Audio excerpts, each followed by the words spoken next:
No one is alone anymore.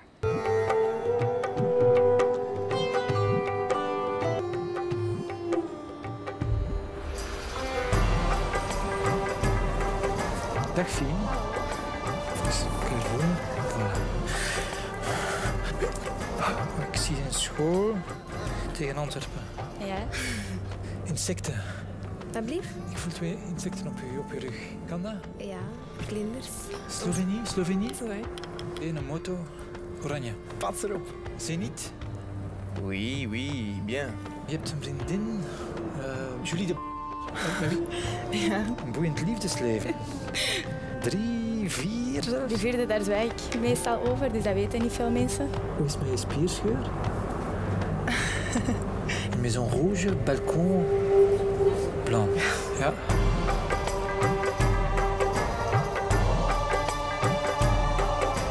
Ik zie geld, ik zie transacties, maar kent je rekeningnummer van buiten? Ik denk dat ik het wel weet. Je staat wel negatief op je bankrekening. Ja? 9, 7. Last month, you spent €200 on alcohol. Vorige maand €300 aan kleding gespendeerd. 8, Ja. 5. Voor een huis dat van eigenaar gaat veranderen. €795.000. Ja, maar eigenlijk. 41.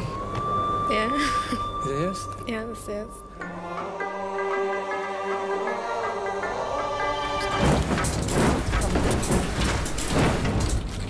Oh my god.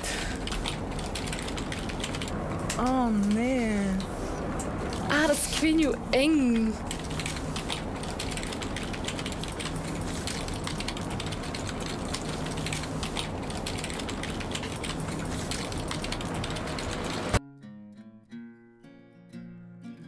Why privacy matters, a question that has arisen in the context of a global debate enabled by the revelations of Edward Snowden that the United States and its partners, unbeknownst to the entire world, has converted the internet, once heralded as an unprecedented tool of liberation and democratization, into an unprecedented zone of mass indiscriminate surveillance. Over the last 16 months, as I've debated this issue around the world, every single time somebody has said to me, I don't really worry about invasions of privacy because I don't have anything to hide, I always say the same thing to them. I get out a pen, I write down my email address, I say, here's my email address. What I want you to do when you get home is email me the passwords to all of your email accounts. Not just the nice, respectable work one in your name, but all of them. Because I want to be able to just troll through what it is you're doing online, read what I want to read, and publish whatever I find interesting. After all, if you're not a bad person, if you're doing nothing wrong, you should have nothing to hide. Not a single person has taken me up on that offer. I check that email account religiously all the time. It's a very desolate place. And there's a reason for that, which is that we as human beings, even those of us who in words disclaim the importance of our own privacy, instinctively understand the profound importance of it. Privacy matters because we all need a margin of discretion around our lives so that we can exercise some control over them. The fact of the matter is that we've already long ago given up much of our privacy as soon as we started to email and use mobile telephones. But if you thought about what it would be like if your neighbours knew details of your bank account or your medical record, or could listen into your quarrels with your spouse, you would be very disconcerted because you would feel that you were losing control over areas of your life that just belong to you. That's why privacy really matters. And the great worry that we have in the digital age is that we've already given so much of it up, both to private agencies and to public ones. Every single time we go online, every time we look at a website, every time we send an email message, every time we make a phone call with our mobile telephones, we're exposing ourselves, we're stripping ourselves naked to the view of anybody who is interested to find out what we're doing. There are a variety of threats to privacy online. The worst case scenario would be when information about a person is collected by a large, powerful institution, whether public or private, whether government or corporate, in a way that is used profoundly to their disadvantage, and where the individual has no control over the usage of that information. So it could be to conduct surveillance on people. And so when we think about privacy and private information, it's really a question of vulnerability.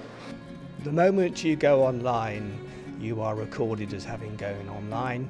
You leave a print. People know roughly where you're coming from, and they know you've entered a site.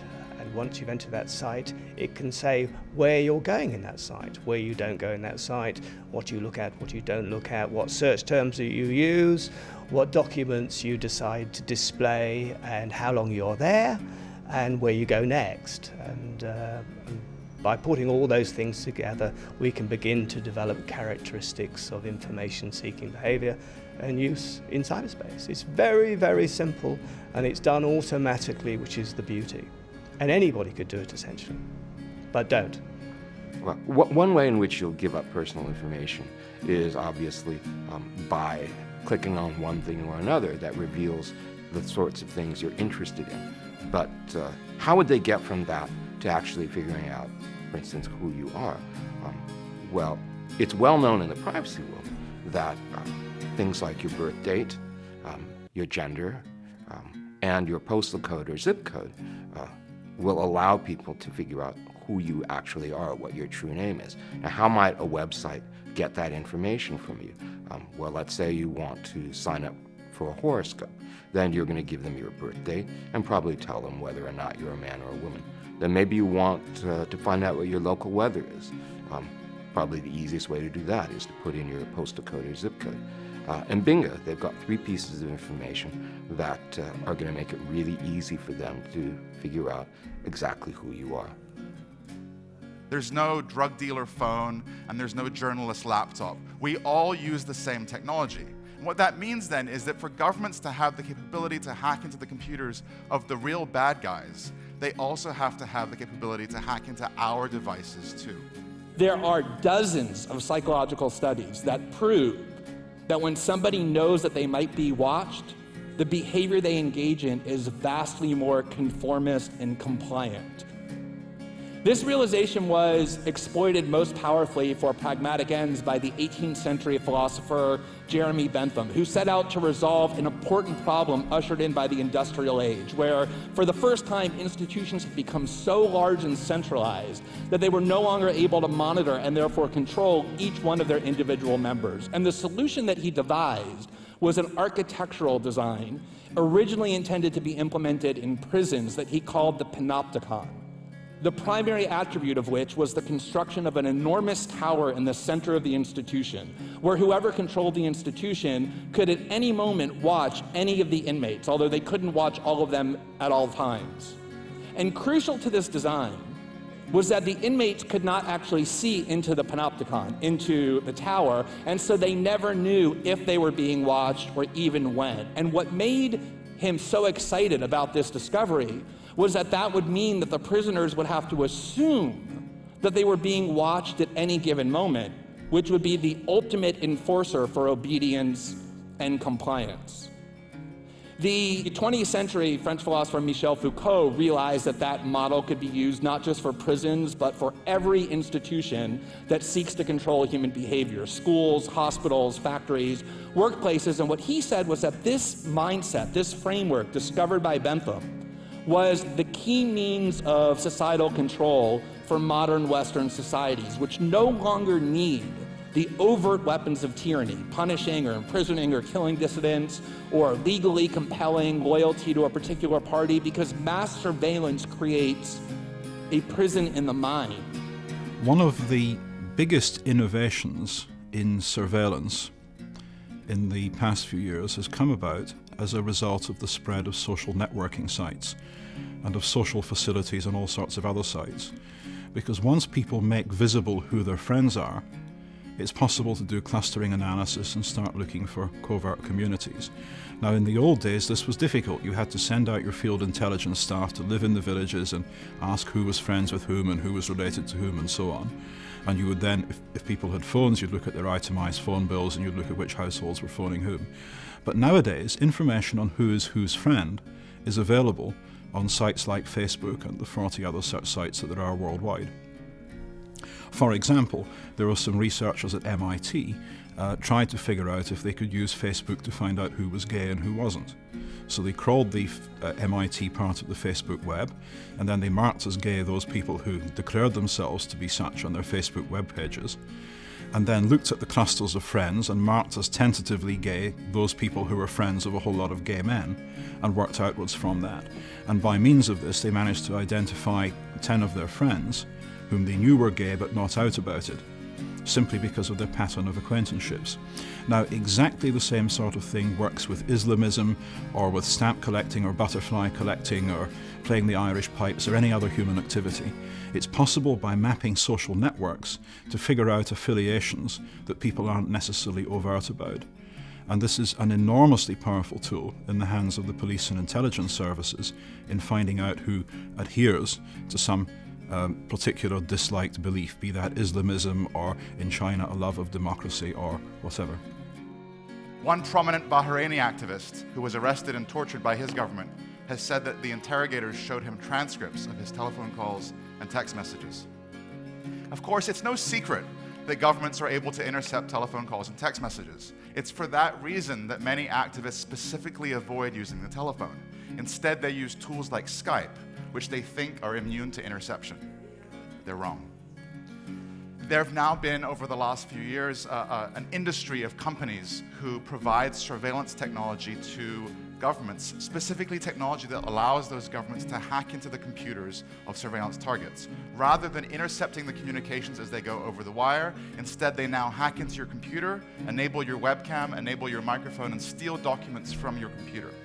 When the government of Egypt fell in 2011, activists raided the office of the secret police, and among the many documents they found was this document by the Gamma Corporation, by Gamma International. Gamma is a German company that manufactures surveillance software and sells it only to governments. This screenshot is from a sales video that Gamma produced. Really, they're just emphasizing in a relatively slick presentation the fact that the police can sort of sit in an air-conditioned office and remotely monitor someone without them having any idea that's going on. You know, your webcam light won't turn on. There's nothing to indicate that the microphone is enabled. This is the managing director of Gamma International. His name is Martin Munch. There are many photos of Mr. Munch that exist. This is perhaps my favorite. I'm just going to zoom in a little bit onto his webcam. You can see there's a little sticker that's placed over his camera. He knows what kind of surveillance is possible, and so clearly he doesn't want it to be used against him. One of the other big guys in the industry is an Italian company called Hacking Team. Now, Hacking Team has what is probably the slickest presentation. The video they've produced is very sexy, and so I'm going to play you a clip just so you can get a feel both for the capabilities of the software, but also how it's marketed to their government clients. You want to look through your target's eyes. You have to hack your target.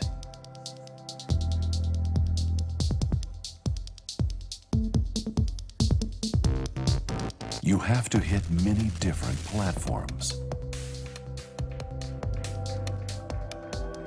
You have to overcome encryption and capture relevant data.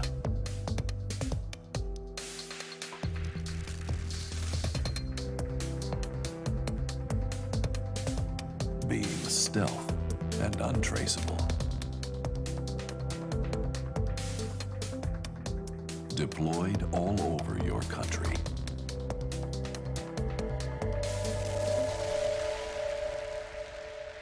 Exactly what we do.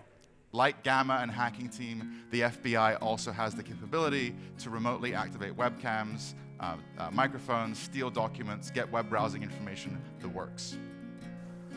In 1926, there was a United States Supreme Court case called Olmstead versus United States. What happened was the FBI had planted eavesdropping devices in Mr. Olmstead's office and around his home.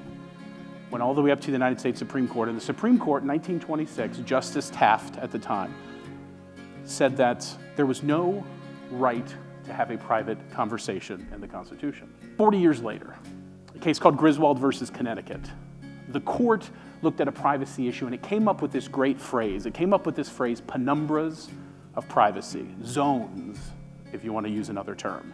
And the Supreme Court said that those zones exist in the First Amendment, freedom of association, the Third Amendment's prohibition against having to quarter a soldier, Fourth Amendment, right to unreasonable search and seizure, the Ninth Amendment, that it's all through the Constitution. So it created this right. It created this legal fiction of a right. 3 years later, though, is where it really gets interesting, and this is where all of us come into play. 1967 in Katz versus United States, another eavesdropping case, ironically. Mr. Katz is walking down the street, goes into a phone booth, closes the door, picks up the phone, finds out after the fact when he gets arrested his conversation was being recorded. Whenever you're thinking about the privacy that you have and the privacy that you could eventually lose, I just want you to keep this in mind, and this goes back to Dr. Gerard's research quite a bit. If we cannot protect ourselves, ultimately, we cannot be ourselves. The renowned socialist activist Rosa Luxemburg once said, "He who does not move does not notice his chains." We can try and render the chains of mass surveillance invisible or undetectable, but the constraints that it imposes on us do not become any less potent. Thank you very much.